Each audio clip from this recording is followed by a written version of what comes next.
Nuevamente, saludos jóvenes, ¿cómo están? Bueno, aquí ya inmersos en la semana número 10, una semana, como ustedes pueden ver, algo agitada, ¿no? No vamos a explicar exactamente por qué, pero pareciese que los personajes aparecidos ayer en un audio nos van a facilitar el día de hoy la clase en educación cívica. Sin embargo, como ya usted sabe, vamos a comenzar primero con el curso de geografía, ¿no? Como es lo habitual, aunque si nos hubiese tocado de repente el tema poder ejecutivo, creo que hubiera sido mejor comenzar con el tema de cívica. Pero bueno, vamos a comenzar entonces, presentando, ¿no? Subiendo nuestra presentación de geografía.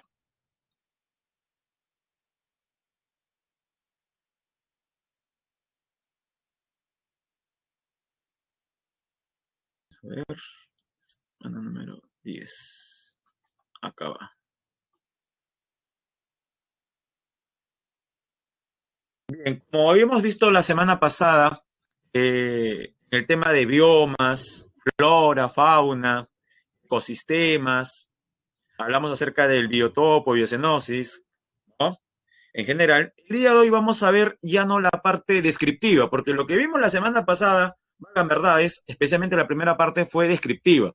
Mencionamos, por ejemplo, qué es un bioma, qué es un ecosistema, inclusive hicimos un ejercicio mental, recuerda al inicio, le pregunté acerca de cuál es la unidad básica de todo ser vivo, y usted correctamente contestó, profesor, es la célula, muy bien. A ver, ¿recuerda usted respecto a esa parte? ¿Cuál fue la última pregunta que hicimos? Bueno, se la hago recordar. Fue, si la célula es la unidad básica funcional de todo ser vivo, ¿cuál sería el máximo nivel de organización de la materia viva? ¿Recuerda? Bien, es sencilla esa. Repito, la pregunta es, ¿cuál es el máximo nivel de organización de la materia viva, tomando en cuenta que la célula es la unidad básica? Era cuestión de subir niveles, ¿recuerda? De célula venía tejido, órgano, pero recuerda el último nivel, lo que vendría a ser algo así como el último piso del edificio que imaginariamente construimos. Bueno, sí, es verdad, ¿no? La ecosfera sería pues la totalidad. Pero a ver, antes de la ecosfera, ¿qué tendríamos? La ecosfera en todo caso sería la suma de ¿qué? ¿Comienza parecido? Correcto, Renzo, ¿no? Los ecosistemas. No se olvide, todo ecosistema es la suma de dos componentes, ¿ya? Un componente vivo y un componente inerte. Al conjunto de seres abióticos se le conoce como biotopo. Y al conjunto de seres bióticos se le conoce como biocenosis. O sea, voy a expresarlo como si fuera una especie de fórmula, y aunque no lo es, en el chat. ¿Qué es un ecosistema entonces? Un ecosistema es igual a la suma del biotopo, ¿no? Más la biocenosis. Vale decir, biotopo, el medio físico, formado por seres que no tienen vida, pero permiten la vida, la, la biocenosis. Básicamente flora y fauna. Bien, la semana pasada vimos 7 biomas más importantes. A ver, como recordando algunas cositas, rápido, ¿eh? De los 7 biomas que hemos visto, jóvenes, ¿cuál es el de menor temperatura? Te hago estas preguntas, jóvenes, para entrar de lleno al tema del día de hoy. Correcto. El bioma de menor temperatura es la tundra. No se olvide, la tundra es de dos tipos. La tundra clásica, la que vemos en las imágenes, donde hay osos polares, renos, caribúes, zorros árticos, típico de Siberia, correcto, típico del norte de Canadá, hablamos de Alaska, Groenlandia, Escandinavia, norte de Europa, es la tundra ártica, no olvidar, es la tundra ártica. Pero aquí en el Perú, a pesar que no estamos cerca de los polos, también hay tundra. A ver, ¿quién recuerda? ¿Cómo se llama la tundra que sí tenemos en el Perú? Y obviamente no es tundra ártica, pues. Muy bien. tundra alpina. O sea, alpina sí. Pero, profe, no estamos en los Alpes, estamos en los Andes. Bueno, ese es el nombre que se le da, pues, ¿no? Lo correcto sería llamarlo tundra de altas montañas. En el Perú tenemos ese clima gélido, no por latitud, sino por altitud. Zonas por encima de 5.000 metros sobre el nivel del mar. Ya, muy bien, la primera pregunta entonces, ¿ah? Tundra. A ver, otra más sencilla. ¿Cuál es el bioma de mayor biodiversidad? O sea, que tiene mayor diversidad de plantas y animales. También es sencilla. Mayor biodiversidad. Correcto. El bosque tropical, también llamado bosque ecuatorial, bosque tropical húmedo o simplemente selva. ¿No? Algunos a veces recalcan, profesor, selva tropical. Sí, pero si usted dice selva no pasa nada, ¿no? Correcto también. Bosque ecuatorial, bosque tropical. Muy bien. Es el de mayor biodiversidad. Tercera pregunta. ¿Cuál es el bioma de mayor urbanización, de mayor avance de las ciudades, de mayor población humana que más hemos invadido? ¿En qué tipo de suburbios podríamos encontrar caminando por las calles venados, ardillas, mapaches, hasta un oso? Imagínense un oso caminando por las calles.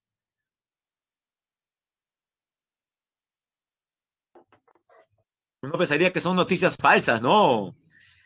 Estas imágenes que nos muestran osos buscando la basura doméstica, ¿no? Eso ocurre a veces. Luego eso no va a ocurrir aquí en el Perú, ¿no? A ver, no veo ninguna respuesta, entonces voy a responder. No se olvide, el bioma de mayor población humana es el bosque templado, el que se ubica entre 30 y 50 grados de latitud. Dos son los principales biomas que son templados, jóvenes. Los bosques templados, vale la redundancia, un pastizal. Ya esto es fácil, jóvenes. Reivindíquese. Lo que nadie contestó, el bosque templado, ¿no? ¿Cómo se llama el pastizal? O sea, bioma típico de zonas templadas. ¿Cómo se llama el bioma de zonas tropicales? Hay un bioma herbáceo, o sea, pastos de zona templada, pastos de zona tropical. A ver, vamos por partes, ¿qué le parece? Primero, el de zonas templadas. ¿Ah? Luego, el de zonas tropicales, o sea, en ese orden. Primero, el pastizal de zonas templadas y luego el pastizal de zonas tropicales. ¿Correcto? De zona templada es la pradera. ¿Y cómo se llama el pastizal de zona tropical?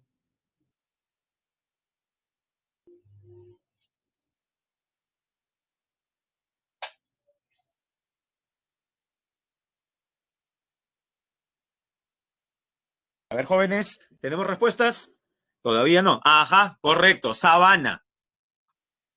Las sabanas y las praderas, no se olvide, son biomas donde predomina la vegetación herbácea. Muy bien. Y la última, jóvenes, la última. ¿Cuál es el bioma de mayor aprovechamiento agropecuario? El que tiene mejores condiciones para el desarrollo de la agricultura y la ganadería. También tienen regular cantidad de población humana, pero menos que los bosques templados. Bioma de mayor producción agropecuaria. Piense, por ejemplo, en las estepas rusas, en las pampas argentinas, en las llanuras centrales de Estados Unidos, en la llanura noreuropea. Típicos paisajes donde uno ve un montón de pasto muy verde, con casitas a doble agua de madera y vacas consumiendo el pasto. Ah, recuerde que valle no es un bioma, valle es un relieve, donde puede haber un bioma, un ecosistema. Recuerden que la semana pasada no mencionamos para nada valles, ¿ah? Por eso es que menos mal que hago estas preguntas para no confundir. Yo sé que, jóvenes, llegada a la semana 10 hay un montón de información que hemos dado en clase, ¿no? Pero ya hay que diferenciar, por ejemplo, qué cosa es una formación vegetal, qué cosa es un bioma ecosistema, qué cosa es un relieve, ¿no? Un valle es un relieve, no es un bioma. Bueno, parece que está también muy difícil. Vamos a ver algunas respuestas. Ah, sí, correcto. Ya la vi. Pradera, correcto. Las praderas, jóvenes, las praderas son los biomas de mayor uso agropecuario. Bien. ¿Por qué es esta introducción, jóvenes? ¿No? Porque cuando hablamos de los biomas, cuando hablamos de este conjunto de ecosistemas que ocupan grandes dimensiones en el planeta Tierra, no está exenta su relación con el ser humano. No vemos a los biomas como edenes, como santuarios donde no existe actividad humana. Eh, Lastimosamente, jóvenes, interactuamos con los biomas y a veces de la peor manera. Se imaginará a qué me refiero. Por ejemplo, la contaminación, la depredación. Justamente es lo que veremos el día de hoy. La relación entre la sociedad humana y la naturaleza. Jóvenes, el tema, como usted puede ver, son recursos naturales, la depredación. Nuevamente hablaremos del desarrollo sostenible. ¿Qué tipo de problemas son los que veremos? La desertificación, la deforestación y la contaminación del agua y los suelos. ¿Ah? Pasamos entonces a nuestra primera diapositiva con contenido. Pero una definición sencilla, jóvenes. Es un recurso natural, son elementos o componentes que presenta la naturaleza, como dice su nombre. Están en la naturaleza, están en el medio ambiente. Ahora bien, pero no solamente están ahí porque sí, sino porque el ser humano, y los llamamos recursos justamente porque el ser humano los puede utilizar. Pregunta, jóvenes, ¿para qué utilizamos los recursos naturales? ¿Cuál es el objetivo? Es sencillo, inclusive tiene que ver con su definición, la definición que usted de repente ha trabajado en el curso de economía, sobre, porque todos recuerdan la definición de economía, ¿no? Una clásica y cortita es la administración de los escasos recursos para satisfacer necesidades. Bueno, jóvenes, es correcto lo que dice Joshua, ¿no? Para satisfacer nuestras necesidades. Entonces, si los recursos satisfacen nuestras necesidades, yo pregunto, ¿el aumento de la población humana año tras año repercute en el estado de los recursos naturales o no tiene nada que ver? ¿Qué dice usted? ¿Van por cuerdas separadas? ¿En universos totalmente universos distintos? Tenemos el universo de los recursos naturales y tenemos el universo de nuestras necesidades, de la población humana. ¿Qué relación? Por supuesto, más población implica más necesidades. Más necesidades que satisfacer implica un mayor impacto en el medio ambiente, o sea, un mayor uso de recursos naturales. Bueno, si vemos la definición va por ahí, aquellos bienes que pueden obtenerse de la naturaleza sin mediar la intervención del hombre, claro, ¿no? Estamos dando primero la definición de lo que es un recurso natural. Estos tienen influencia positiva en la economía, al ayudar a su desarrollo y satisfacer las necesidades de la población. Jóvenes, antes de pasar a la siguiente diapositiva, recuerda entonces algo bien sencillo. Los recursos naturales, dígame, aquí en la Tierra, ¿son limitados o ilimitados? Eso es clave. Pero eso es algo muy sencillo, sí. Lo que pasa es que hasta hace algunas décadas, era común creer qué cosa. Los recursos naturales, que la madre tierra es infinita en cuanto a recursos, que nunca se va a agotar, que nunca se va a gastar. Se regenera. Y sí, pues es correcto lo que mencionan Anthony, Jesse y Renzo. Jóvenes, los recursos naturales son limitados. Por lo tanto, se pueden agotar si el uso es muy intenso. Ahora vayamos al otro lado, jóvenes. Las necesidades humanas, ¿cómo son? ¿Limitadas o ilimitadas? ¿Ah? Las necesidades humanas son ilimitadas. Perfecto. Ya, nota ahí.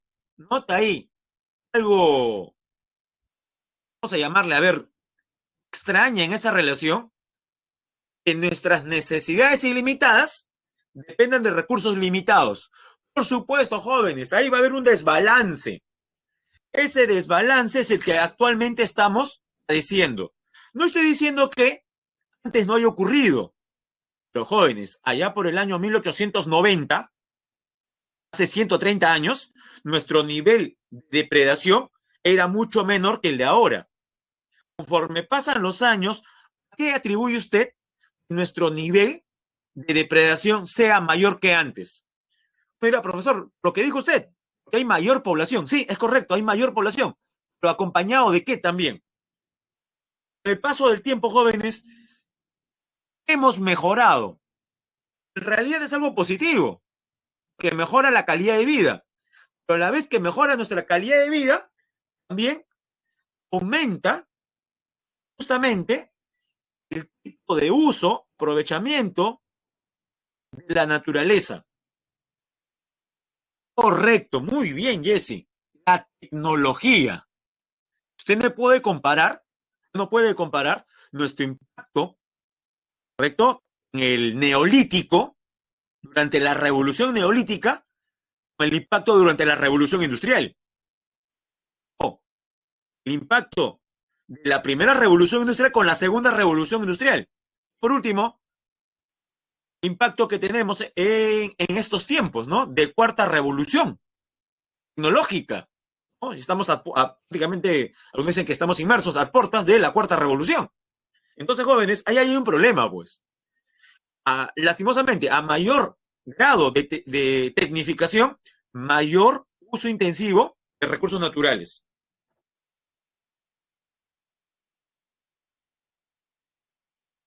Ahora veamos justo lo que le expliqué, ¿no? La problemática. Los recursos naturales en el contexto mundial. Enfrenta retos, lo que le decía, el alto desarrollo científico y tecnológico, el crecimiento de la población, que también ya lo vimos.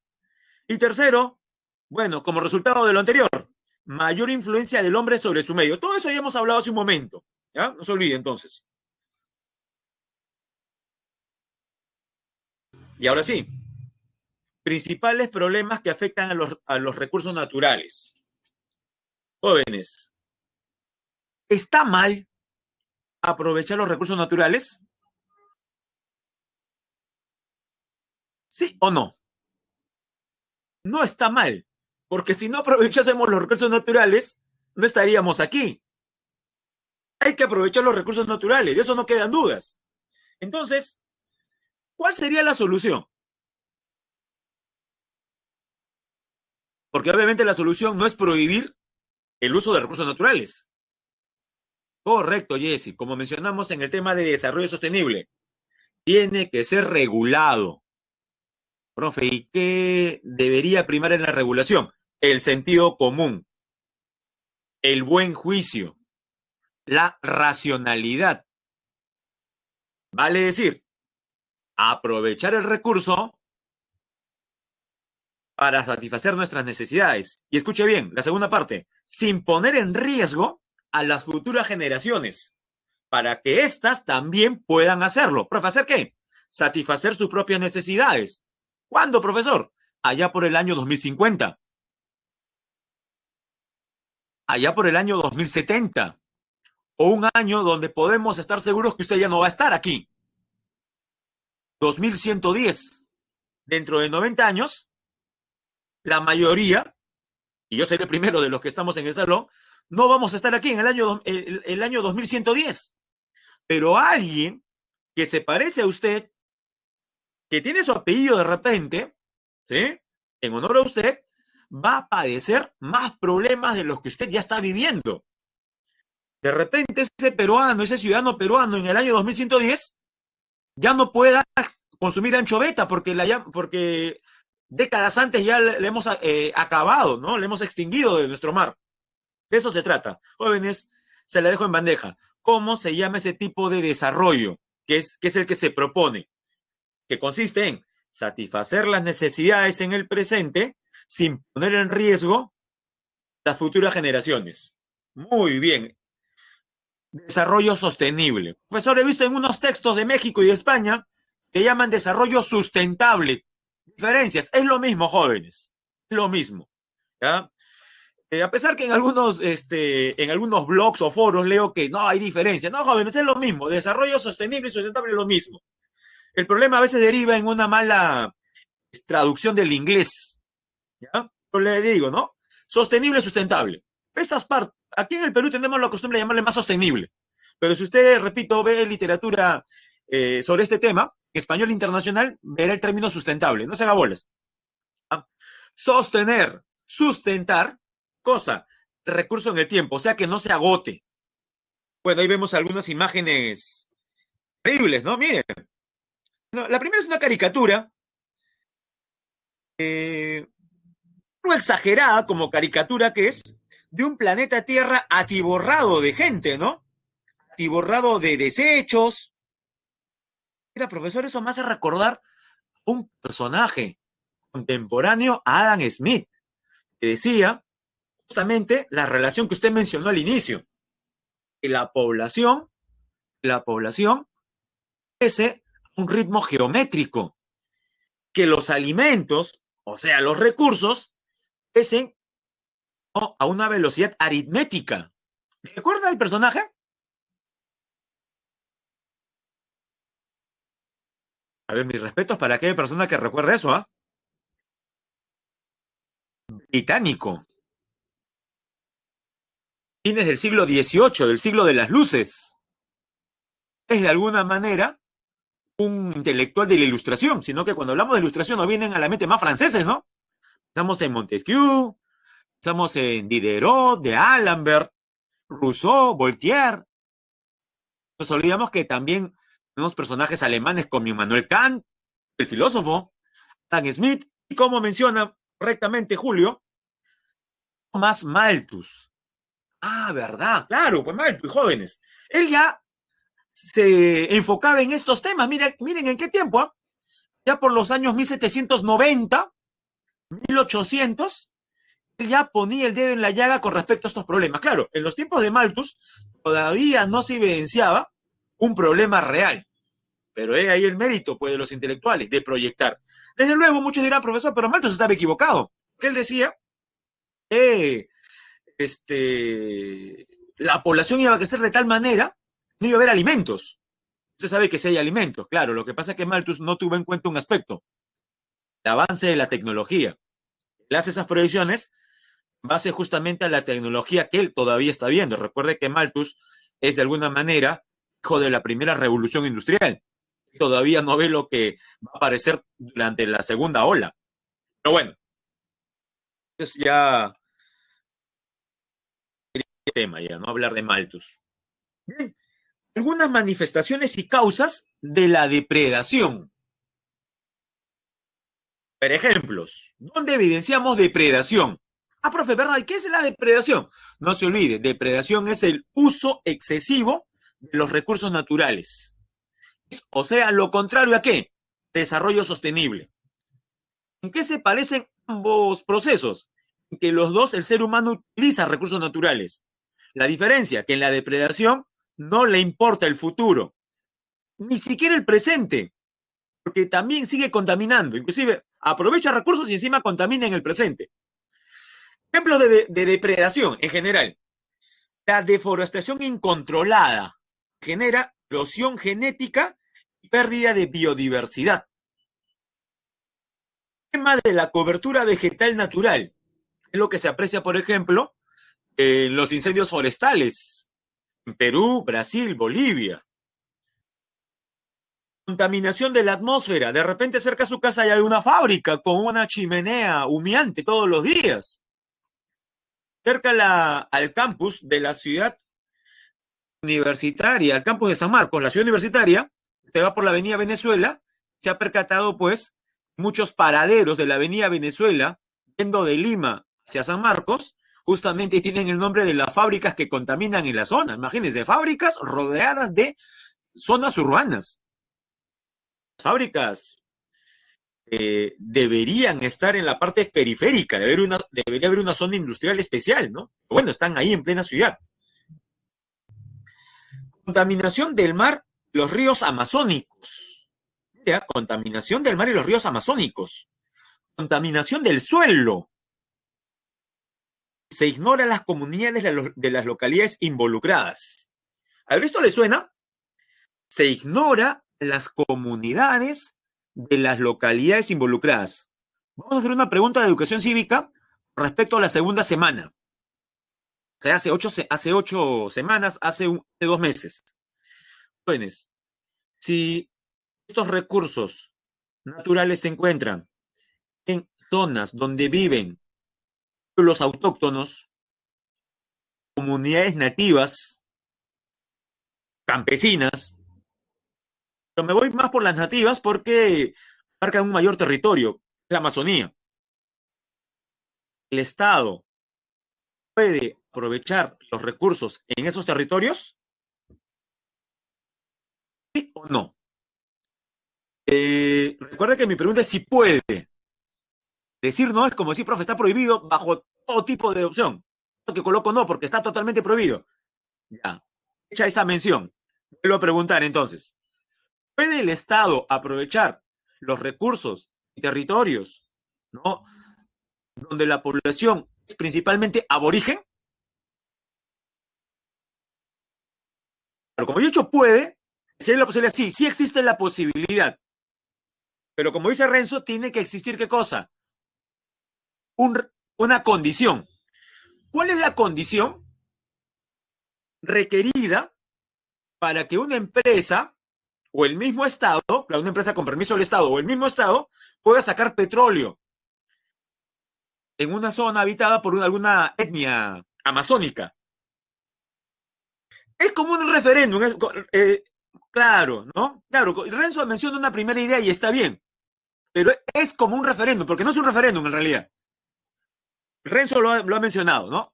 Consulta previa, ¿ya? No se olvide, consulta previa. Es un mecanismo por el cual, como dice el nombre, se le pregunta, se le consulta a la población nativa acerca justamente de las actividades que se van a desarrollar. Y bueno, también se habla de contaminación del suelo. Ah, por si acaso, cuando hablamos de contaminación del suelo, cuando hablamos de contaminación de las aguas, cuando hablamos de deforestación, uno pensaría que para cada problema hay una actividad en particular. Y no es así, jóvenes. Una actividad económica, una sola actividad, puede ser causante de 3 o 4 problemas. ¿Usted era profe seguro? A ver, piensen en alguna actividad que contamina el aire, contamina el suelo, contamina el agua y encima deforesta. ¿Existirá? Piensen una que se lleve las 4 estrellas, a ver, ¿no? Por así llamarlo. Claro, la minería. Profe, ¿la minería? Pero la minería ya puede ser, profesor, en la minería podría ser, ¿no? El agua, el suelo, ya. Pero el aire, profesor, en la minería, si la minería solamente es extraer. Bueno, como proyecto, recuerden que en algunas zonas mineras, el metal luego es refinado, ¿no? Y de las chimeneas de la refinería, pues hay un humo muy denso. Pero la minería propiamente, contamina más ríos y suelos. La industria, dependiendo dónde esté la industria, claro, ¿sí? La industria, uno piensa en las chimeneas, el aire. ¿Qué podría ser? Pero vamos a ver imágenes de una actividad. Es un tipo de minería. Claro, por eso, claro, correcto. Hay varios tipos de industria, correcto, pues, ¿no? Y también no solamente eso, depende de dónde está ubicada la industria. Porque como dije yo, una industria, una fábrica en la avenida Venezuela, cerca de San Marcos, está claro que no contamina agua, que no hay ninguna fuente de agua por ahí. Tampoco contamina el suelo, en el sentido de que se realiza sobre un terreno asfaltado, ¿no? Terreno de concreto, ese piso. Una fábrica en una ciudad, uno evidentemente nota que la contaminación es atmosférica. Vamos a ver dentro de un momento un video para que usted pueda observar 2 problemas justamente referidos a estos tipos de contaminación. Pero antes, vamos a visualizar, ya, antes de hablar de la deforestación que usted puede ver ahí en la diapositiva, vamos a hablar acerca de cuál es el impacto que tiene la sociedad humana en la naturaleza, ¿no? Vamos a presentar este video. Este video corresponde a un libro editado el año 2013. 2 años después se convirtió en película, de documental. Más tiene visos de película que de documental. O en todo caso, está entre los dos tipos, ¿ah? Algunos lo conocen como el mejor documental que se pueda ver en redes sociales.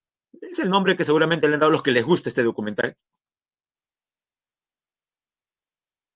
El nombre del documental, la película, es igual al nombre del libro. ¿Cuál es el nombre del libro y el documental? Es 10.000 millones. Lo raro, ¿no? ¿10.000 millones? Sí, así se llama, 10.000 millones.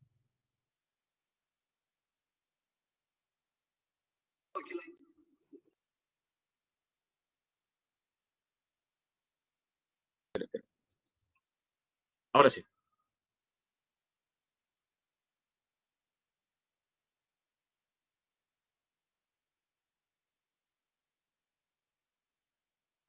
Disculpe, disculpe, disculpe. Espere, espere, espere.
Stephen Emmet, como puede leer ahí, es el nombre del autor.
Vamos a adelantar un ratito.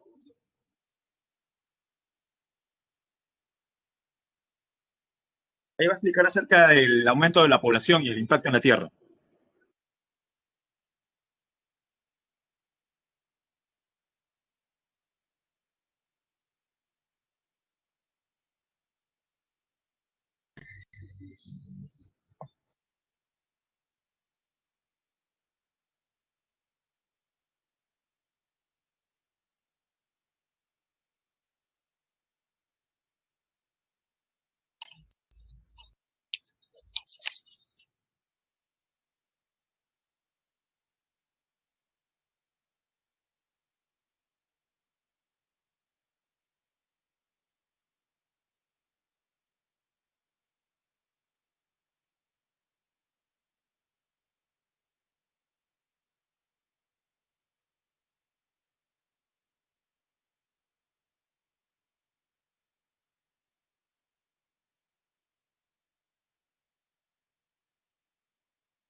Bien, jóvenes. Si usted se ha percatado en los pocos minutos que hemos pasado de esta película, la película dura prácticamente 2 horas, ¿no? Y Jesse, por ejemplo, me parece que ha mandado el link. Sí, tiene creo que poco más de un año recién, ¿ah? Antes solamente uno lo podía ver en otra plataforma llamada Vimeo. No estaba en YouTube es reciente. Y está bien, bien doblada, ¿no? Aquellos que saben inglés, inclusive pueden entender, si primero hablan inglés y luego la traducción en español, y si alguien tiene problemas con seguirlo, está con subtítulos en amarillo todavía. Si usted quiere saber el resultado final del análisis que hace este científico, ¿no? Que proyecta justamente en base a métodos estadísticos, matemáticos, ¿no? ¿Cuál va a ser el futuro de la Tierra? O cuándo podrían ya acabarse algunos recursos, como le digo, es imperdible, ¿no? Eh, sí, eso es que acerca de Diego dice, se plantea soluciones, sí, da algunas pautas, pero justamente por eso él menciona, ¿no? En realidad, no, si usted recuerda una primera parte que hemos visto, decía, no soy un actor, como se habrán dado cuenta, ¿no? Entonces no he venido aquí a decirle cosas bonitas, he venido a decirle la cruda realidad. Su misión es decir las cifras verdaderas, ¿no? ¿Cuáles son las proyecciones apocalípticas que se vienen? Y el título, jóvenes, del libro, ¿ya? Y esta película es 10.000 millones, porque si usted recuerda alguna parte de los breves minutos que hemos observado, ¿para qué año deberíamos llegar a esa cifra de población humana, jóvenes? ¿Quién estuvo atento? 10.000 millones. Actualmente somos 7.500 millones. Pero cuando él elabora la película, hace 5 años, estamos poco más de 7.000 millones, ¿no? Ya estamos en prácticamente, jóvenes, 7.500 millones. Sí, correcto, Diego. No, el 2050, jóvenes, el 2050 ya deberíamos prácticamente estar en esa cantidad, ¿no? Bueno, y aquí las cifras varían, ¿no? Algunos dicen, por ejemplo, que 9.000 millones serían a medio siglo y 10.000 millones fin de siglo. Bueno, habría que revisar las cifras, ¿no? Pero que estamos aumentando de población de manera, este, no diría excesiva, pero sí de manera, por ejemplo, heterogénea, que mientras en Europa hay despoblamiento, en los países, por ejemplo, del tercer mundo, la explosión demográfica es evidente, ¿no? Bien, hablemos ahora, jóvenes, acerca del primer problema. Recuerde que el problema mayor es la depredación de los recursos, ¿correcto? La depredación de los recursos. Algunas manifestaciones de esta depredación son las siguientes. Pero la deforestación. Como su nombre lo dice, deforestar se refiere a retirar la floresta, retiro de árboles, sin una replantación adecuada. Más bien, jóvenes, ¿cuál sería la recomendación del desarrollo sostenible al respecto? ¿No talar ningún árbol? ¿Sería esa la solución? ¿Ningún árbol tiene que ser talado? ¿Qué opina? Algo así como prohibir la pesca, ¿no? La idea no es prohibir la pesca, jóvenes, sino regularla. Lo mismo aquí. ¿Se debe prohibir la tala en los bosques? Claro, la idea sería, ya, está bien, vas a talar un árbol, por cada árbol vas a plantar 10. A ver, una cifra interesante. ¿Por qué? Porque al final no todos van a germinar, pues. No todas las semillas germinan, ¿no? Algo puede pasar, se puede truncar el desarrollo. Entonces, por cada árbol, lo que estoy diciendo es arbitrario, por si acaso, ¿eh? Por cada árbol se van a plantar 10 árboles. Otro no, profe, 5, 2, 3, ya, pero se tiene que replantar. Si replantamos árboles, ¿no? Que reemplazan al árbol talado, ¿cómo se llamaría esa actividad? Que sería una solución, ¿no? Y es lo que se recomienda. No solamente para tener más madera, sino, jóvenes, para combatir el cambio climático. Muy bien, correcto, se llama reforestación. Entonces, tenga cuidado con los términos, ¿ah? Deforestación es el retiro de árboles sin replantación. Reforestación, con R, ¿ya? Reforestación sería, en cambio, el proceso por el cual replantamos árboles. Muy bien. Eh, por ejemplo, tenemos aquí datos, ¿no? La evaluación de los recursos forestales mundiales, coordinada por la FAO, sostuvo que las tierras forestales habían disminuido 31.6% en el año 90 y había aumentado, no, bueno, había disminuido a 30.6 en 2015. O sea, podríamos mencionar que del 90 al 2015, 25 años, ha habido una pequeña reducción, pero no es suficiente. Principalmente por la actividad agropecuaria, la minería, la nueva infraestructura, los incendios principalmente en zonas tropicales.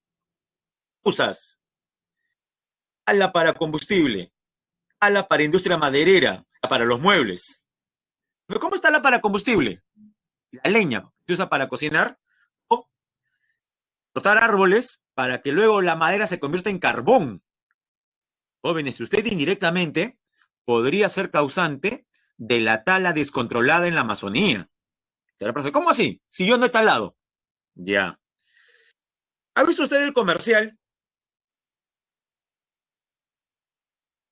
del gobierno peruano titulado El celular más caro? No sé si lo ha visto. Bueno, cuando tenga tiempo, googlee, busque videos y ponga el celular más caro. A Mariel sí lo ha visto. ¿Ya? Y es algo, por ejemplo, que nos atañe a todos de alguna manera. A ver, aunque esto tiene que ver más con cívica, pero como introducción a lo que está ocurriendo aquí. Mire, usted más tarde se dispone a ir a un supermercado, a hacer las compras justamente de fin de semana. Ya, muy bien. Regresando a casa, lastimosamente, pues, como el supermercado, digamos, está a 7 cuadras de su casa, usted dice, ¿para qué voy a usar el transporte y exponerme si son 7 cuadras? De paso que hago algo de ejercicio, un poquito de sol, vitamina D, bueno, caminar, y estoy algo ya oxidado. 7 cuadras. 7 cuadras de ida, 7 cuadras de vuelta. Perfecto. Pero regresa pues con las manos ocupadas porque está con las dos bolsas. En cada bolsa hay por lo menos 5 kilos de mandarinas o cualquier otro producto. Muy bien. Y recibe una llamada por parte de algún familiar, ¿no? Para decirle pues que, uy, no te olvides de comprar esto o regresa a comprar otra cosa. Y usted que está preocupado pues con las bolsas, oh, recibe la llamada en plena calle, ocurre pues lo que aparece en muchos videos, ¿no? De repente usted sale viralizado también. Cosa, aparece por ahí alguna moto, algún mototaxi, o alguien baja de algún carro y se dispone pues a apuntarle con un arma en la cabeza hasta que usted le entregue su celular. Dicho sea de paso, era de última generación. Usted, ante ese dilema, usted dice, bueno, más importante es la vida, así que no pongo resistencia. Se lo lleva. Termina su caso, usted medita sobre la maldad en el mundo, analiza la delincuencia en el Perú, ha sido una víctima ahora, en todos los flagelos que puedan haber, flagelos sociales. Una semana o menos, dice, tengo que reemplazar el celular que me han robado, pero no tengo mucho dinero. Ahora, y recibe un mal consejo por parte de alguien que le dice, oye, pero hay un lugar donde venden celulares, mismo celular que te han robado, lo he visto que lo están vendiendo a 140 soles. Sí, sí, puede ser posible, sí, 140 soles, y si regateas hasta menos todavía. Me interesa. ¿Dónde queda? Ah, está por Plaza Unión, en el centro de Lima. Hay una avenida llamada Argentina. Ahí en las primeras cuadras, ahí por ahí venden. Ah, no, no sabía. Bueno, en realidad todos saben a qué lugar me refiero, ¿sí o no?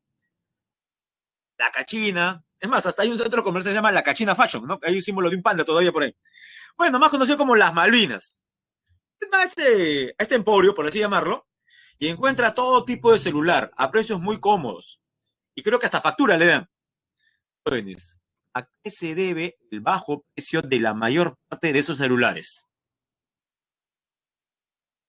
Nos hagamos jóvenes. ¿A qué se debe? Que han sido robados. Entonces, usted que ha sido víctima del robo, va a un lugar donde ofertan celulares robados. Vale decir, ¿usted qué cosa está haciendo? Está alimentando ese circuito vicioso, ese círculo vicioso. ¿Eh? Bueno, y si es el tuyo, hacen descuento, dice todavía Anthony. Bueno, quién sabe. Ya, profe, pero ese ejemplo tiene que ver con lo de ahora sí. De alguna manera sí. Porque usted logra una satisfacción aquí. Comprar un celular barato. Esa es la satisfacción. Ya, cambiemos aquí. ¿Cuál es la satisfacción con respecto al tema? Que usted come un rico pollo a la brasa, jóvenes. ¿Qué, profe? Sí. El pollo a la brasa que usted come podría ser algo así, como decimos, el celular más caro, el pollo a la brasa más caro. ¿No, profesor?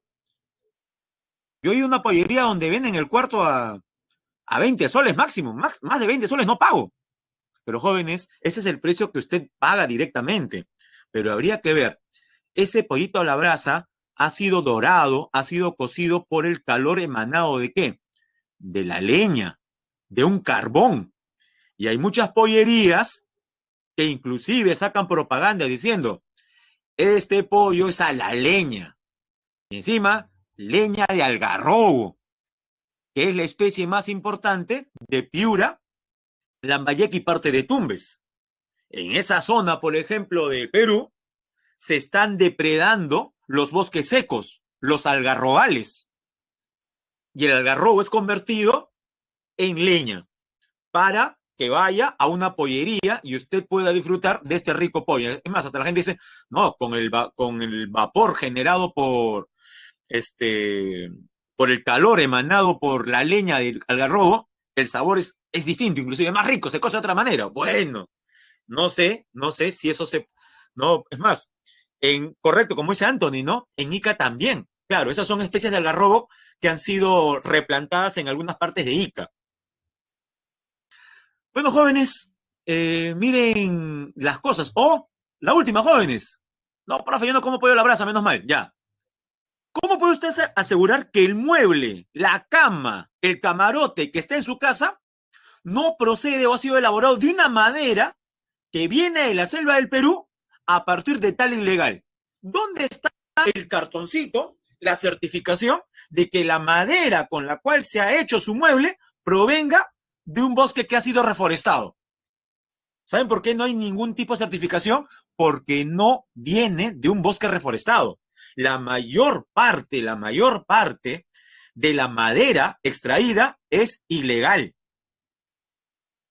Por eso es, por ejemplo, que en Europa sí exigen que cualquier mueble o madera, más muebles, que llega a ese territorio tenga una certificación.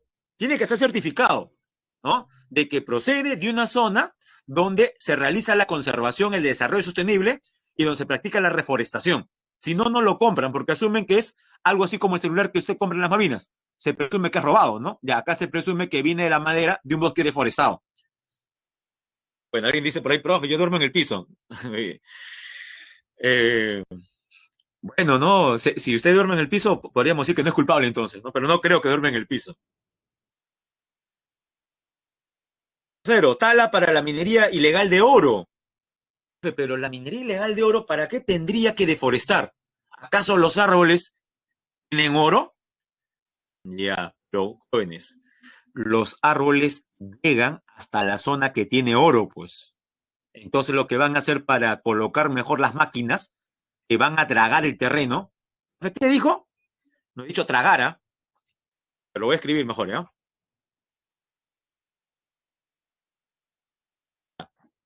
Dragar. Esta pregunta es facilísima. ¿Cómo se llaman las máquinas que, escuche bien, dragan?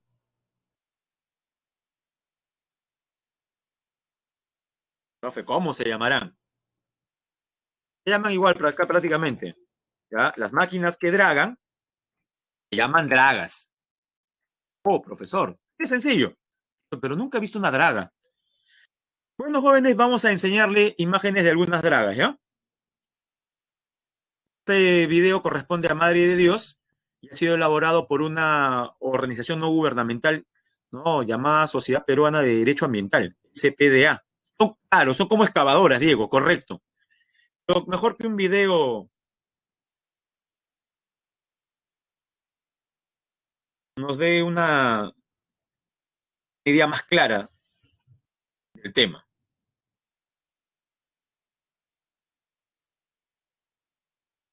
Recuerde que cuando hablamos de minería ilegal en la Amazonía, automáticamente se nos viene a la mente Madre de Dios, ¿no? Madre de Dios es el más afectado.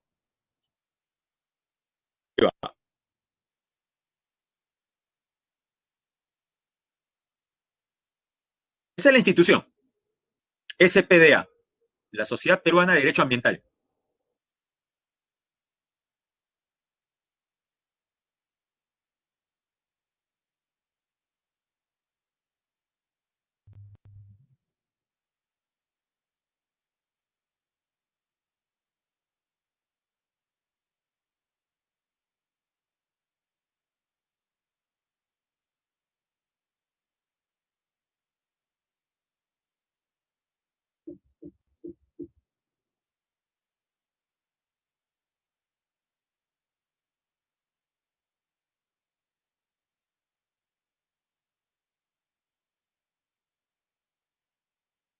Miren lo que ha hecho la minería, parece el Sahara.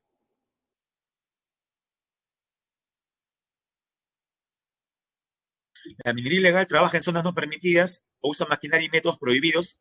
Está penada por ley. La minería informal es aquella que puede ser legalmente viable, pero sus operadores aún no completan los requisitos exigidos por el Estado.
Bueno, jóvenes, ha visto también la parte legal.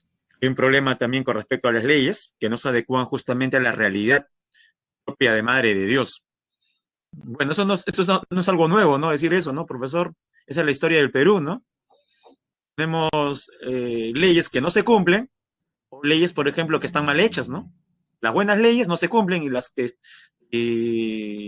las otras son malas, ¿no? No tienen relación directa, pues, con lo que está pasando. Es verdad. Y jóvenes, también hay una tala de uso, ¿no? Derivada de la tala y uso de químicos por el narcotráfico. El narcotráfico también tala las selvas, ¿ah? O sea, los bosques son atacados por diferentes frentes, ¿ah? El narcotráfico quiere sembrar hoja de coca, por los mineros ilegales que quieren un terreno libre para colocar las dragas que usted ha visto, la gente que quiere, por ejemplo, leña para las pollerías, la principal, como hemos dicho siempre, la expansión agrícola en general, ¿no? Medidas que propone el desarrollo sostenible, reforestar las áreas deforestadas, para la redundancia, utilizar métodos menos agresivos, evitar el derroche de recursos naturales, consumir productos sustentables, entre otros. Siguiente problema, jóvenes. No, vemos nuevamente el panorama de la deforestación. Oh, recuerde que afecta, por ejemplo, la floresta en el país. La parte que está de verde es la Amazonía, más de la mitad del Perú, más de la mitad del Perú es bosque. Según el Ministerio del Ambiente, el Perú tiene 9.5 millones de hectáreas deforestadas. Jóvenes, 9.5 millones de hectáreas deforestadas. Eso es 9.5 millones de canchas de fútbol tipo Estadio San Marcos. ¿Ya? Cancha de San Marcos, 9.5 millones de canchas de San Marcos deforestadas. Y es la cifra del 2015, ¿ah? Que escuche una hectárea, piense en la cancha de San Marcos, Estadio San Marcos. Esto es una hectárea nada más. Somos el séptimo país del mundo y el cuarto país de América con mayor deforestación, principalmente por la agricultura migratoria, que ya hemos mencionado, la minería ilegal, la tala ilegal. Y luego, bueno, se menciona el nombre de un proyecto de monitoreo de la Amazonía, ¿no? Y jóvenes, pasemos al siguiente punto. Ya hablamos de la deforestación. Ahora hablemos de la contaminación del agua. ¿Recuerda usted hace algunos años imágenes de programas como Cuarto Poder, Panorama, otro que se me olvide, acerca de un problema con el oleoducto? ¿Sabes lo que es un oleoducto? ¿Qué llamamos oleoducto? Y ese por el nombre, oleoducto. Transporta un oleoducto. Petróleo, muy bien. ¿Existe algún oleoducto en el Perú? La respuesta es sí. Se llama oleoducto norperuano. No, el de Camisea es también una tubería llamada gasoducto. Comienza en Cusco y termina en Lima. El oleoducto norperuano comienza en Loreto, termina en Piura. Pero Loreto y Piura no son frontera. Pasando por Amazonas, Cajamarca, Lambayeque. Ya, jóvenes, ¿cuál es el riesgo en un oleoducto? ¿Cuál es el riesgo en una tubería que transporta petróleo? Ya. Bueno, jóvenes, respecto a geografía, un minuto, 2 minutos de un último video, para que no solamente quede pues no en las palabras, ¿no? Derrame, ¿no? O sea, que se filtre, que haya una rotura, una fisura, ya se imaginará. Bueno, entonces, esto que vamos a pasar creo que es de panorama, vamos a ver, del panorama periodístico, titulado Manto Negro.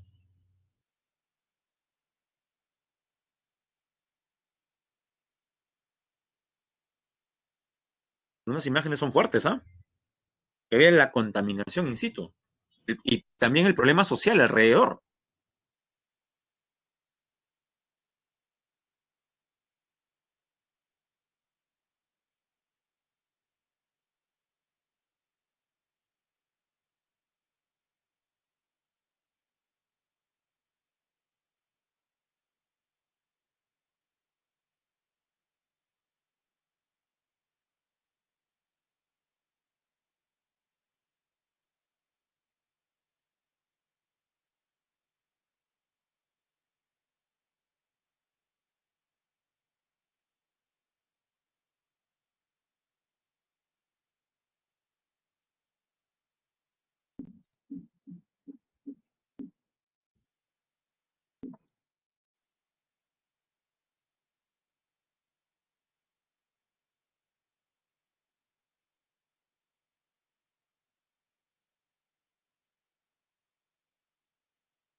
Bueno, jóvenes, hay ejemplos también del mismo Estado siendo responsable de problemas de este tipo, ¿no? Increíble.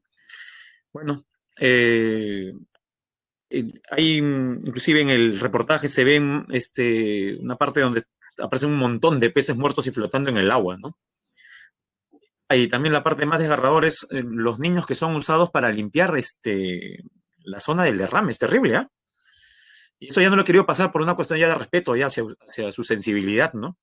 Que ya hablar de niños, imagínense, niños también totalmente embadurnados de petróleo, ¿no? Y la verdad que es lamentable, ¿no?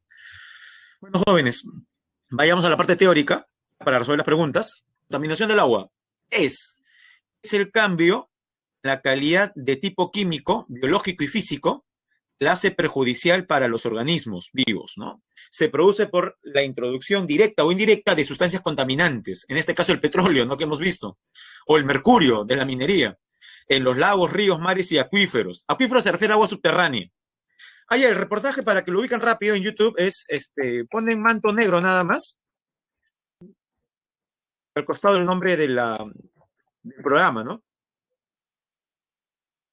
Programa. Es manto negro en Iquitos, es, ¿no? Manto negro en Iquitos. Lo cual es un error en realidad porque sería manto negro en Loreto. Eso ocurre a varios kilómetros de Iquitos todavía, cerca de la Reserva Nacional Pacaya-Samiria. Miren, ya hemos mencionado dos áreas naturales donde ocurren pues este tipo de actividades. En el caso de la minería ilegal, madre de Dios, dentro de la misma Reserva Nacional Tambopata. Y aquí, como usted recuerda, en la zona de amortiguamiento de la Reserva Pacaya-Samiria. Aquellos que han ido a Loreto, de repente han visitado esa Reserva Nacional, han nadado con delfines rosados, lobos de río, manatíes. Bueno, ese es Pacaya Samiria. Bueno, jóvenes, esa es la contaminación del agua, ¿no? Las actividades. Gracias, Lucía. Ahí está Lucía mandando los links. ¿Qué son las fuentes contaminantes? A ver, veamos. Derrame de petróleo, uso de abonos y pesticidas, típico de agricultura, vertido de detergentes, sedimentos y materiales en suspensión, desmonte, por ejemplo. Y arriba, fotos de relaves mineros, aguas servidas. Aguas servidas son las aguas de alcantarilla, la cloaca, el desagüe que usted le llama. Consecuencias: 80% de enfermedades en países pobres, incremento de muertes de personas al año por la ingesta, lógico, alteración de los ecosistemas, disminución de la producción pesquera. Ante ello, ¿qué propone el desarrollo sostenible? Reducir el volumen de los contaminantes, reutilizar el agua residual, eso es algo que debería hacerse más de forma eh, replicada en mayores casos, ¿no? Hay distritos, por ejemplo, que ya reutilizan el agua, ¿no? Para regar, por ejemplo, parques y jardines, al menos. Y otros, en cambio, que todavía siguen regando aguas y jardines con agua potable. Es increíble. Último problema, jóvenes. Primero, una definición del suelo. Jóvenes, el suelo es la capa superficial de la corteza terrestre. No es solamente roca, minerales, sino también tiene un sustrato orgánico. Es un recurso vital en realidad. Recuerde que hay una materia orgánica llamada humus, propia del suelo, que le da ese color más oscuro. Ahora sí, hablemos de dos problemas que afectan el suelo: la contaminación y la desertificación. Primero, la contaminación, una teoría similar, ya es la introducción justamente de agentes contaminantes, ¿no? Que precisamente alteran este tipo de recurso natural llamado suelo. Agentes contaminantes, uso exagerado de pesticidas o plaguicidas, uso exagerado de abonos sintéticos, relaves, aguas residuales, basura. Consecuencias: pérdida de la productividad del suelo, muerte de los organismos útiles al suelo, los microorganismos especialmente, concentración de plaguicidas en la cadena alimenticia. ¿Cómo es eso, profesor? Que cuando usted consume un rabanito, si este rabanito procede, por ejemplo, de una zona donde se ha aplicado agresivamente abonos y plaguicidas sintéticos, usted probablemente también esté consumiendo químicos. Es algo lógico, porque la cadena alimenticia finalmente se va a encargar, pues, ¿no?, de que usted sea parte de ese proceso. Medidas de desarrollo sostenible: utilizar abonos orgánicos. Jóvenes, un ejemplo de uso de abonos orgánicos, por ejemplo, que usaban durante el incanato, los Hatun Runa, para mejorar la productividad del suelo, para aumentar la producción. ¿Qué tipo de abono? Abono natural, abono orgánico. ¿Cuál sería este? Comúnmente conocido como guano. O sea, el excremento de camélidos, el excremento de cuyes, ¿no? De animales de granja también. Eso es abono natural. Los últimos jóvenes, bueno, ahí están las actividades que caminan en el suelo, ya hemos mencionado, producción y utilización de agroquímicos, minería ilegal, explotación de minas. El último problema, jóvenes, la desertificación. Jóvenes, la desertificación no es otra cosa sino que la pérdida de nutrientes, la pérdida de material orgánico, material fértil de un suelo. Uno pensaría que este proceso solamente se da en los desiertos. No, se puede dar en la costa, en la sierra o en la selva. No se olvide, la desertificación es la pérdida, la degradación del suelo. ¿Generado por qué? Bueno, aquí tenemos algunas causas, ¿no? Malas prácticas agropecuarias provocan la pérdida, por ejemplo, la destrucción de la cobertura vegetal provoca la pérdida de la capa fértil por la acción de la erosión del agua y el viento, la erosión. Y el mal drenaje. A veces uno cree que utilizar mucha agua es positivo. Jóvenes, si usted utiliza más agua de la necesitada, lo que va a hacer es afectar el suelo. ¿Por qué, profesor? Lo que va a hacer es que floren sales justamente hacia la superficie. Este proceso se llama salinización. La salinización de los suelos es producto justamente de ello, de beber mucha agua. Segundo, el territorio donde usted está practicando la agricultura no tenga buen drenaje, o sea una zona cóncava, donde el agua esté acumulada o empantanada. A eso se refiere, ¿no? Salinización y el mal drenaje, la acumulación. Bien, jóvenes, a ver, vamos a poner en práctica lo que hemos aprendido. Eh, los recursos naturales son aprovechados por el ser humano para satisfacer sus necesidades de subsistencia. Estos existen en la naturaleza sin la intervención del hombre. Bueno, eso ya lo sabemos. ¿Qué beneficios trae para la comunidad la presencia de esto? Esta pregunta es bien fácil, ¿ah? ¿Contribuye al desarrollo económico? Correcto. Aporta con la generación de dióxido de carbono, como si eso fuera positivo, ¿no? Falso. Provee de alimentos y medicinas. Verdadero. Ayuda, colabora a la reducción de la pobreza. Sí, es correcto.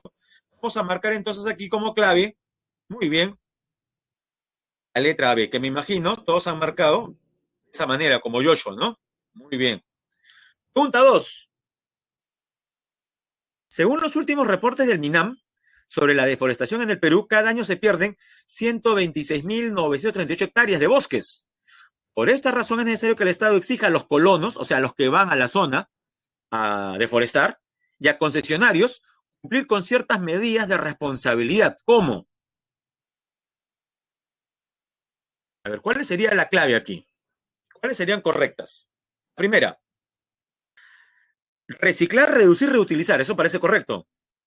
El máximo, los residuos sólidos inorgánicos. ¿No? Serían los orgánicos en todo caso. Los inorgánicos no sé, es más complicado. Utilizar métodos de consumo que contribuyan con su conservación. Verdadero. Desarrollar cursos de capacitación para las poblaciones involucradas, como los colonos, ¿no? Que colonizan esas zonas, ¿no? Verdadero. Muy bien, la clave la C. Y dice la 4, aprovechar al máximo la tala ilegal para desarrollar la industria maderera, ¿no? Falso, ¿no? Como decir, por ejemplo, que para mejorar la economía hay que apoyar a los ladrones, ¿no? Que así hay más ventas en las Malvinas. No, pues, por ahí no va la cosa, no se puede apoyar la ilegalidad. Pregunta número 3. La Comisión Nacional de Lucha contra la Desertificación y la Sequía, NALDES, es una organización multisectorial adscrita al MINAM. Tiene por objeto luchar contra la desertificación, mitigando los efectos de las sequías. Para ello promueven el sector agrario. ¿Qué sería recomendable entonces? Para contrarrestar, jóvenes, la desertificación. ¿Qué sería la mejor práctica? ¿Verdad? Dice, retirar la cobertura vegetal de la ribera de los ríos. Acabar con la vegetación. B, mejorar las condiciones de sobreriego.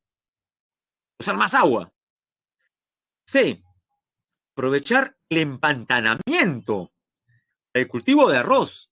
justamente ese empantanamiento genera la desertificación. La clave correcta es la letra D. Muy bien.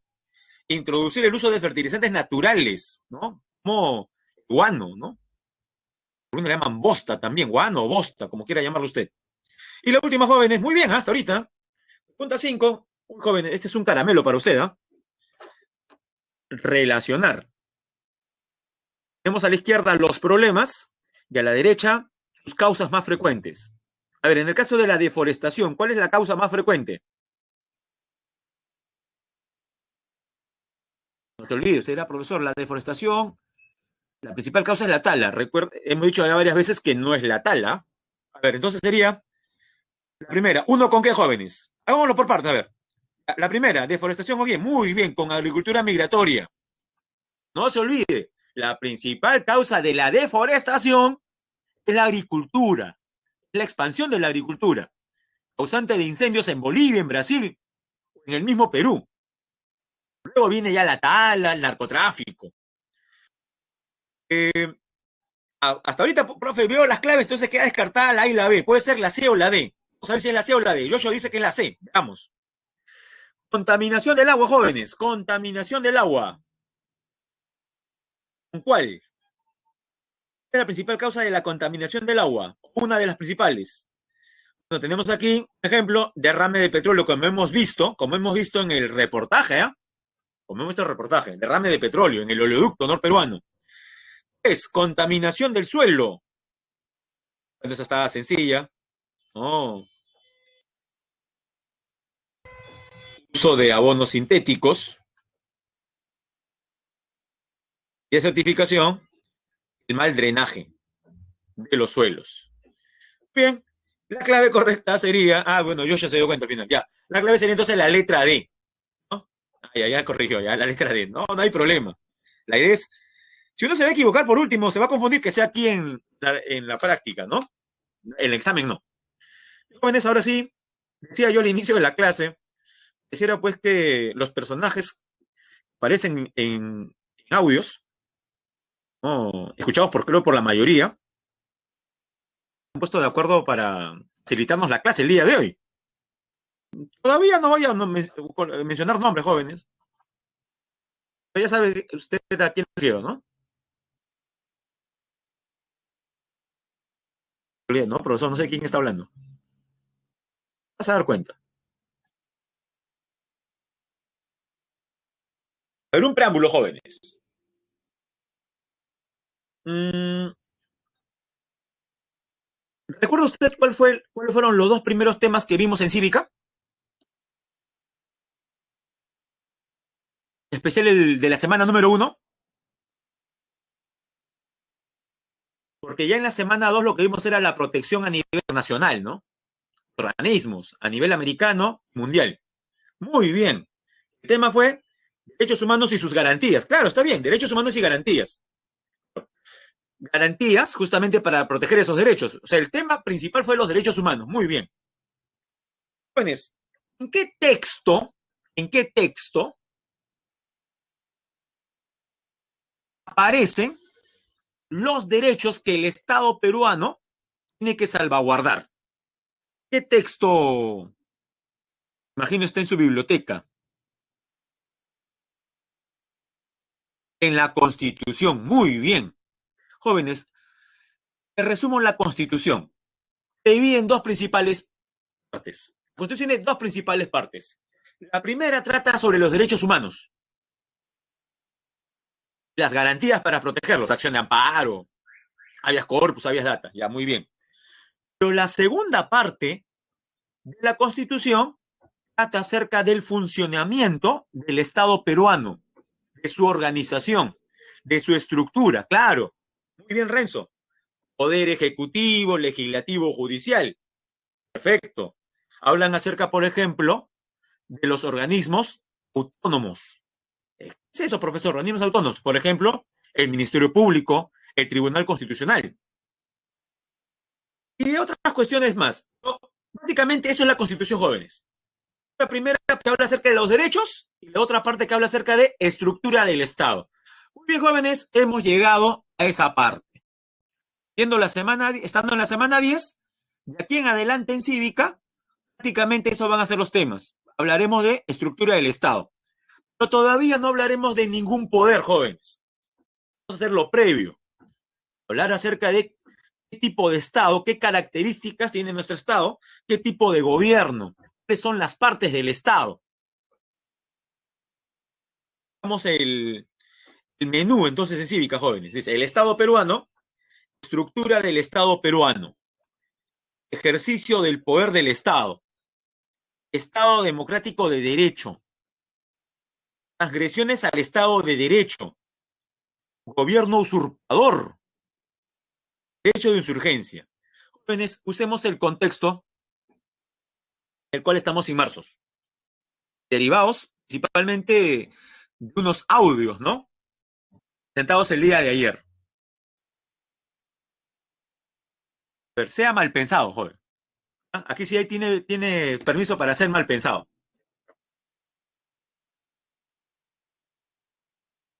Usted ve aquí en la diapositiva, en la última parte dice gobierno usurpador.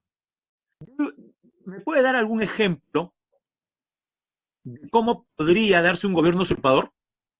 Por ejemplo, que el día de hoy ocurra ¿qué?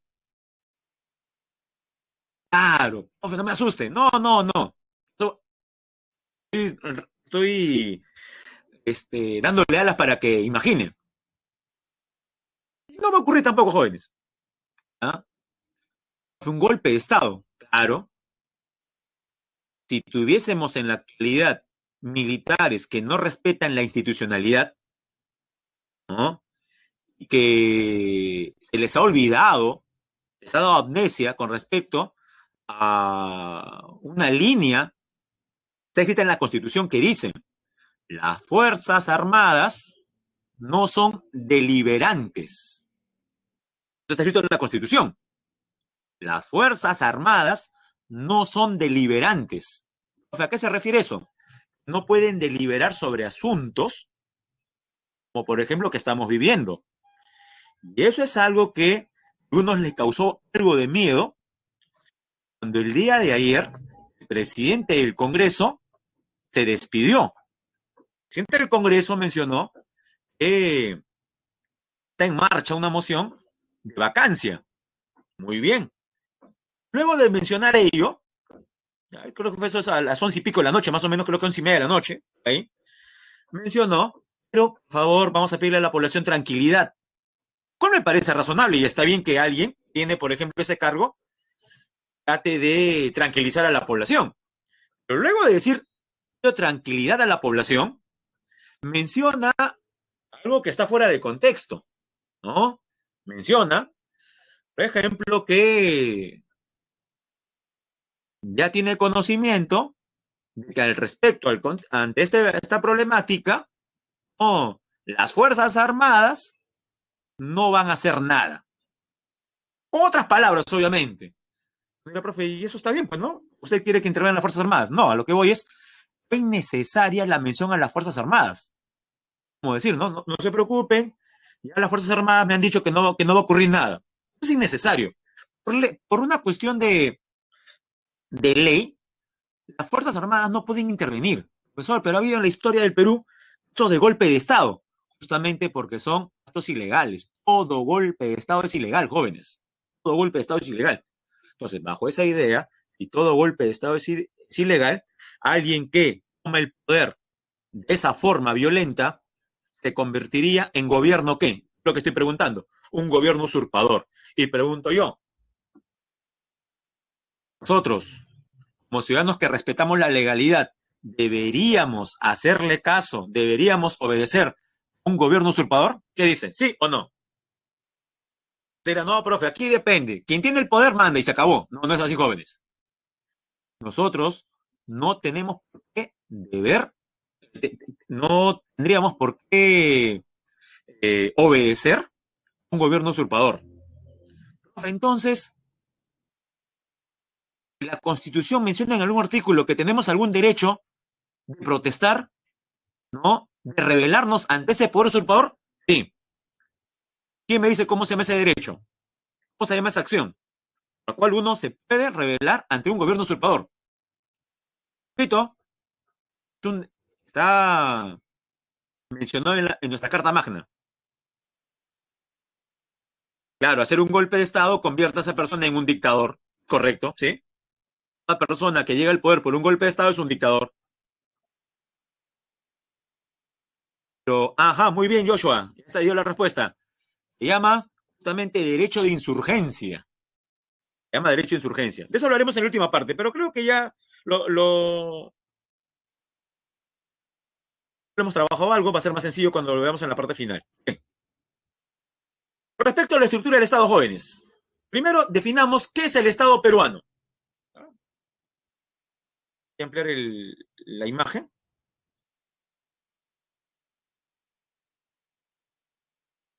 Ya. Usted puede ver ahí la nación jurídica políticamente organizada sobre un determinado territorio. En la definición ya se mencionan por lo menos tres elementos. Lo voy a subrayar. Se menciona nación. ¿Qué nación? Ahí va. Se menciona al final territorio. Ahí van dos. Se menciona organizada. Organización. Jóvenes, ahí usted tiene tres elementos de Estado. Nación, territorio y organización, o sea, gobierno. Características. La República del Perú, democrática, social, independiente, soberana. Analicemos cada palabra. Jóvenes, ¿a qué se refiere con que la República del Perú es democrática? Ah, y antes de eso se me está olvidando. El Estado peruano ha adoptado una forma de organización. ¿Cómo se llama la forma de organización? El Estado peruano, la que ha adoptado. Se llama república. Pero eso es obvio. Es que recuerde que no todos los estados del mundo son repúblicas. A ver, recurramos a su cultura general. Mencióneme un estado actual no sea república.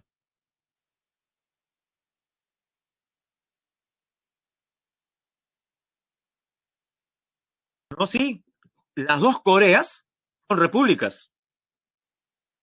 Pero si hay un dictador y todo lo demás, esa es otra cosa, ¿no?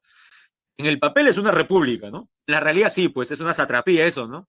Es una monarquía hereditaria, tiene razón. Que el actual gobernante de Corea del Norte, Kim Jong-un, llegó al poder tras la muerte de su padre, Kim Jong-il. Este a su vez heredó el cargo de su papá, Kim Il-sung. O sea, tiene usted los últimos 70, los últimos 70 años de historia de Corea del Norte, los últimos 70 años de historia, es gobernantes han sido abuelo, padre, hijo, nieto, como quiera llamarlo. Cuba también es una república. Bueno, Guayana Francesa, para comenzar, no es un estado, es una dependencia de Francia, y Francia es un estado. De hecho, sepas, es una república. Sudán del Sur también es una república. En el caso de Arabia Saudita, claro, Arabia Saudita es un ejemplo de un estado que no es república. Ya, dígame entonces, menciono más casos. Arabia Saudí, Reino Unido, Países Bajos, tipo de estados son, si no son repúblicas. ¿Qué son? Está fácil, jóvenes.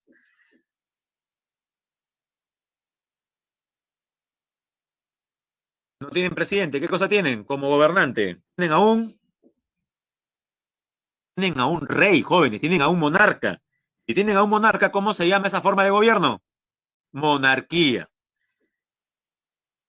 Jóvenes, ¿recuerdan ustedes algún momento de la historia del Perú donde pudimos haber sido monarquía?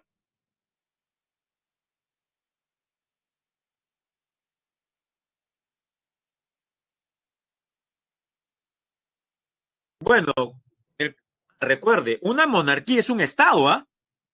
Durante el virreinato ni siquiera fuimos estado, fuimos solamente colonia, entonces no podría ser virreinato, jóvenes. Más bien en el virreinato fuimos parte de una monarquía, la española. No, yo me refiero al Perú independiente ya. En los albores de la independencia, ¿recuerda usted algún episodio en los albores de la independencia. ¿Recuerda usted algún episodio donde la historia hubiese cambiado y hubiésemos podido ser una monarquía? Correcto, Oscar. En el proceso inicial de independencia. Profe, ¿quién? Le hago recordar. ¿Cuál fue el proyecto de San Martín? Claro, correcto, Diego. San Martín proponía para el Perú una monarquía constitucional, o sea, una monarquía con parlamento. Finalmente, los criollos se decantaron más por la otra opción, la de la república. Y eso es lo que somos en la actualidad. Y es el modelo más extendido, dicho sea de paso, ¿ah? Hay más repúblicas que monarquías. Y la mayor parte de las monarquías que hay en el mundo son monarquías parlamentarias también, ¿no? No vaya a creer pues que son monarquías absolutistas como en la época de Luis XIV, el rey Sol, ¿no? No, tampoco vamos a hablar de eso. Aunque las petromonarquías del Golfo Pérsico sí se les parecen, ¿ah? Como Arabia Saudí, Jordania, Emiratos Árabes Unidos, entre otros. Qatar, que va a ser el próximo mundial. Bien, ahora bien, ya que sabemos qué cosa es república, vayamos a la primera característica de nuestra república. Democrática. ¿A qué se refiere? Bueno, jóvenes, el poder emana del pueblo, democrática. Social. Muchachos, eh, ¿cuál es el principal objetivo que persigue el Estado? Le doy dos opciones. ¿El bien de algunos o el bienestar de las mayorías?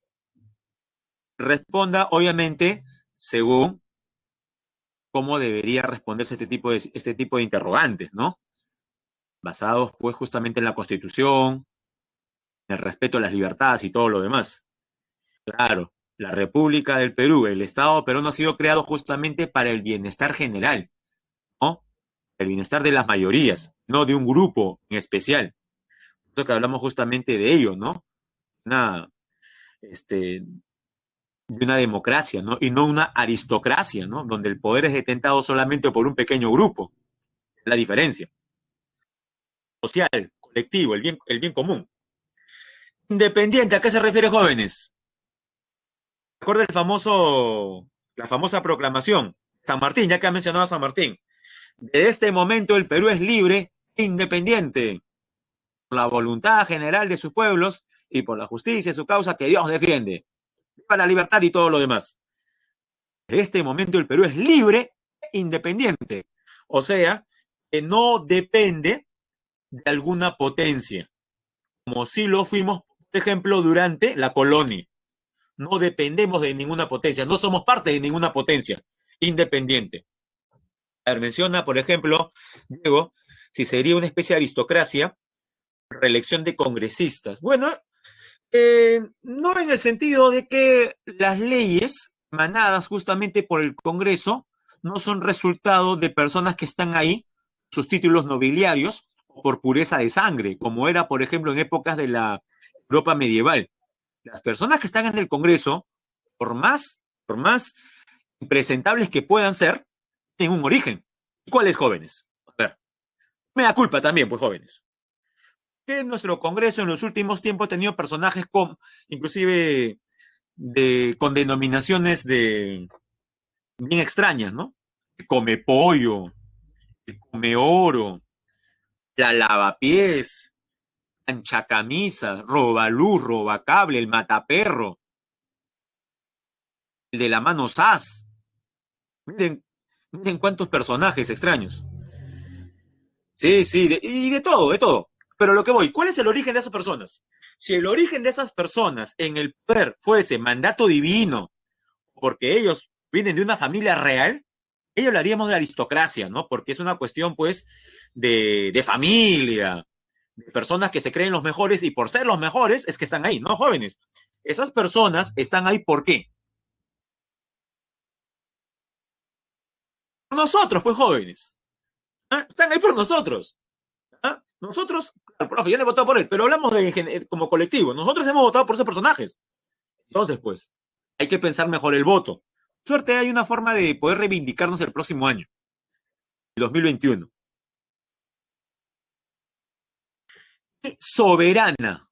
Profe, soberana Implica, pues, actúa con soberanía, que tiene soberanía, sí. Luego explicaremos qué es soberanía. Hay una diapositiva solamente sobre soberanía.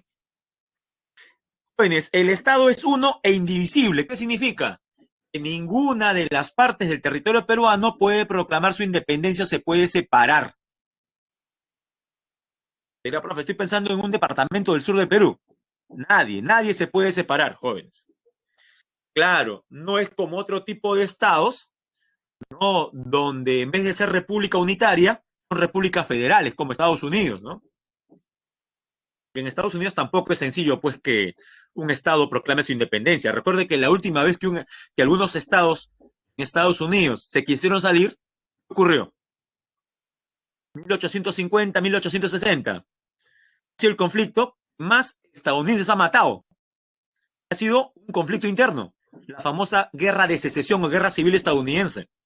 Cuando los estados del sur intentan justamente salirse del Estado de la Unión. El gobierno es unitario. Profe, ¿cómo es unitario? Ya, le menciono lo inverso. Lo inverso de unitario es federal. Estados Unidos es un estado federal, México es federal, Brasil es federal, Argentina es federal, Alemania es federal. El Perú no es federal, el Perú es unitario, es un gobierno unitario. ¿Qué significa? Por ejemplo, que los gobiernos subnacionales, llámese gobiernos regionales, gobiernos locales, no tienen total autonomía como si la tienen, por ejemplo, estados en Estados Unidos. Ejemplo básico. En Estados Unidos, ¿hay pena de muerte? ¿Sí o no?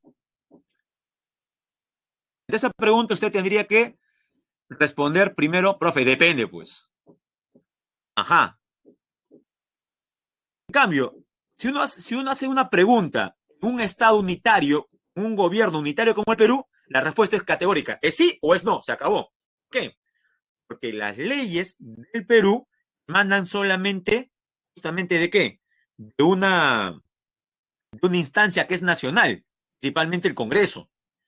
En cambio, los estados en Estados Unidos también pueden elaborar sus propias leyes. Hay leyes federales, que es de todo Estados Unidos, y leyes, por ejemplo, eh, estatales, ¿no? Estatales.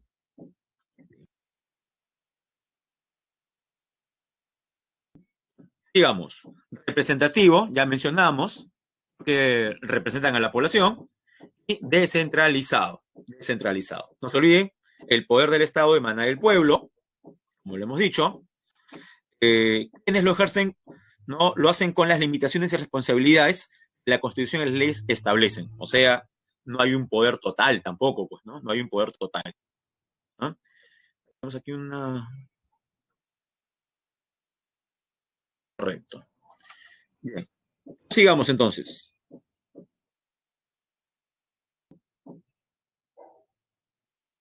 El Estado peruano. Lo que le decía, deberes del Estado. Uno, defender la soberanía nacional. Garantizar la plena vigencia de los derechos humanos, cosa que ya sabemos. Proteger a la población de las amenazas contra su seguridad. Promover el bienestar general se fundamenta en la justicia y en el desarrollo integral y equilibrado de la nación. Supremacía de la Constitución. La Constitución prevalece sobre toda norma legal, no se olvide. ¿Ah? Hay una famosa, usted ve aquí una famosa pirámide, ¿no? Hans Kelsen, ¿no? Donde establecen justamente. Sí, para muchos, yo sé, algunos sostienen que un Estado federal es mucho mejor que un Estado unitario, ¿no? Un gobierno federal es mejor que un gobierno unitario.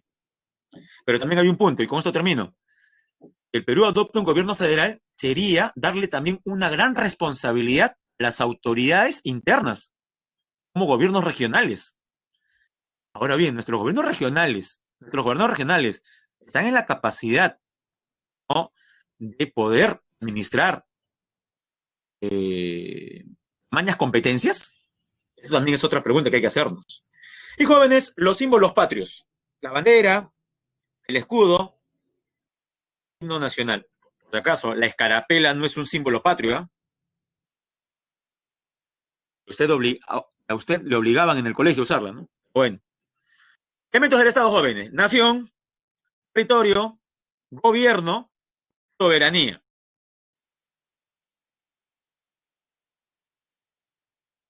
Bueno, nación, jóvenes, es la población, ¿no? O grupo de personas que poseen ciertos vínculos comunes, que residen dentro de un espacio geográfico determinado. La nacionalidad peruana no se pierde, salvo por renuncia expresa ante autoridad peruana, ¿no? Tendría que usted que renunciar todavía. No lo pueden obligar a renunciar a usted. Tendría que ser algo, un acto autónomo por parte de usted. Las personas que gozan de doble nacionalidad ejercen los derechos y obligaciones de la nacionalidad del país donde domicilian. Son peruanos por nacimiento, por naturalización. Profe, ¿qué es naturalización? Comúnmente llamado nacionalización, por opción. Extranjeros residentes de los 5 años, a su mayoría de edad, manifiestan su voluntad, ¿no? Son las personas que tienen nacionalidad peruana. Territorio, bueno, jóvenes, está compuesto por suelo, subsuelo, dominio marítimo, que todavía es de 200 millas, el espacio aéreo que los cubre. No se olvide, el territorio peruano es inalienable, inviolable. Gobierno y soberanía. Gobierno se refiere a las personas o instituciones que tienen a cargo justamente la conducción del Estado. Hay 3 niveles de gobierno.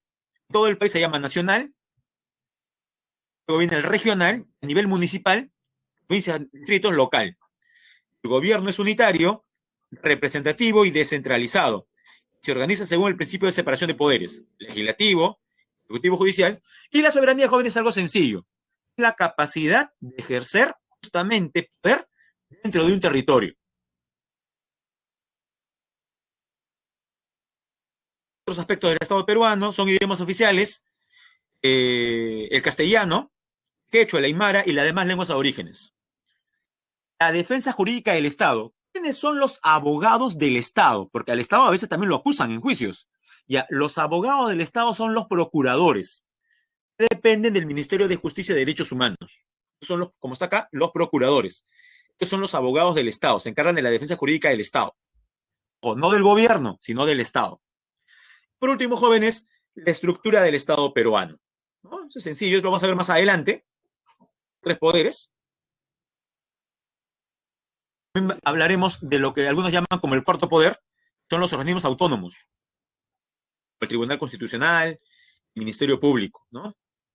Luego tenemos ahí una definición de lo que es democracia. Habría que remontarnos hasta Grecia. Bueno, es el sistema político que defiende la soberanía del pueblo, de reconocimiento a nivel internacional. Para muchos es el mejor sistema que existe, para otros es el menos malo. Por último, jóvenes, el Estado de Derecho, ¿no? El Estado de Derecho, bueno, es someterse justamente al imperio de la ley, que nadie puede hacer lo que le da la gana, ¿no? Todo debe darse en el marco de la ley, donde las personas, ¿no? Las instituciones públicas y privadas, y el propio Estado están sometidas a la ley, ¿ya? A la ley.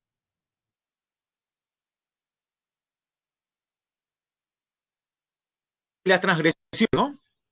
La violencia, la corrupción, los actos de sedición o rebelión. Lo que dije al inicio, ¿no? Gobierno usurpador, derecho de insurgencia. Gobierno usurpador, golpe de Estado. Derecho de insurgencia, que la población civil tiene el derecho justamente a desconocer a esa autoridad. Bien, jóvenes, mientras va resolviendo la pregunta 1, vamos a la encuesta, ¿ya? A ver, nos quedan 2 minutos. Primera pregunta está sencilla, es compleja, pero en realidad está sencilla.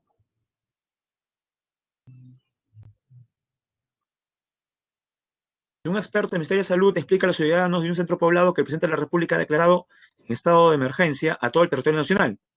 Claro, debido a la pandemia. Esta medida tiene por finalidad evitar su propagación.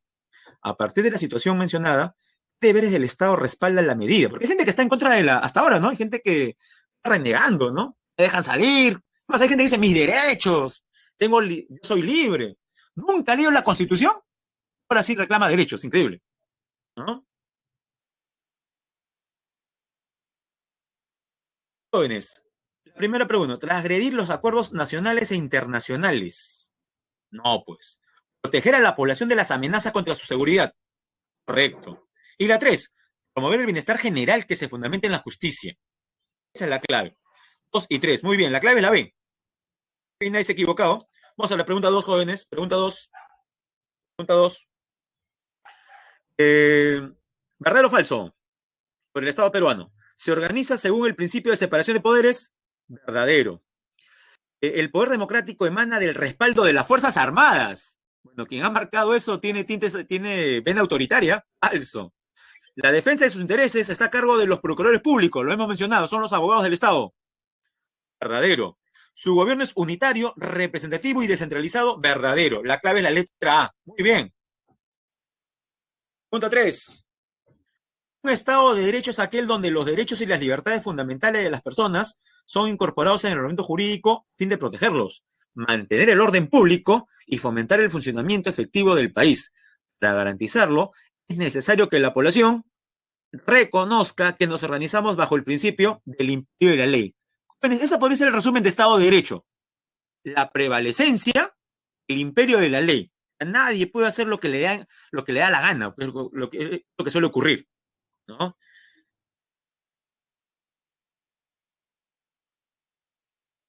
La última, cuando un gobierno, a pesar de haber sido elegido democráticamente, no garantiza la plena vigencia de los derechos humanos, la población puede ejercer el derecho de insurgencia. Con relación a este mecanismo previsto en la Constitución, identifique otros casos en los que la población puede invocarlo. Aquí habla el ejemplo yo he puesto un ejemplo de un gobierno usurpador, en el sentido de que viene el golpe de Estado, pero también podría ocurrir, jóvenes, también podría ocurrir que un gobierno elegido democráticamente, ya en el poder, adquiera tintes autoritarios. Eso también ha ocurrido un montón de veces. Recuerden nada más, bueno, este es un caso muy alejado, cómo Hitler llega al poder en Alemania. Llega justamente por apoyo de las mayorías, ¿ah? Es en el poder que prácticamente, pues, concentra todas las instituciones. Y la última pregunta, jóvenes, la pregunta 4. El Consejo de Ministros toma el control político de los otros poderes del Estado. ¿Será un caso como para decir que el gobierno es superior? Sí, pues. No es verdadero. 2. Un gobierno modifica la Constitución en contra del bienestar de la población. También es otra causal que está yendo en contra del Estado de Derecho. 3. El gobernante de turno administra el país con una clara intervención extranjera. O sea, es un monigote de alguna potencia extranjera. La clave sería, jóvenes, 1, 2 y 3. La clave sería la letra C. Que la 4 dice el presidente decreta estado de emergencia para recuperar la orden pública. Eso sí está en la Constitución, eso sí lo puede hacer. Jóvenes, la clave aquí sería la letra C. Y vamos a pausar la grabación.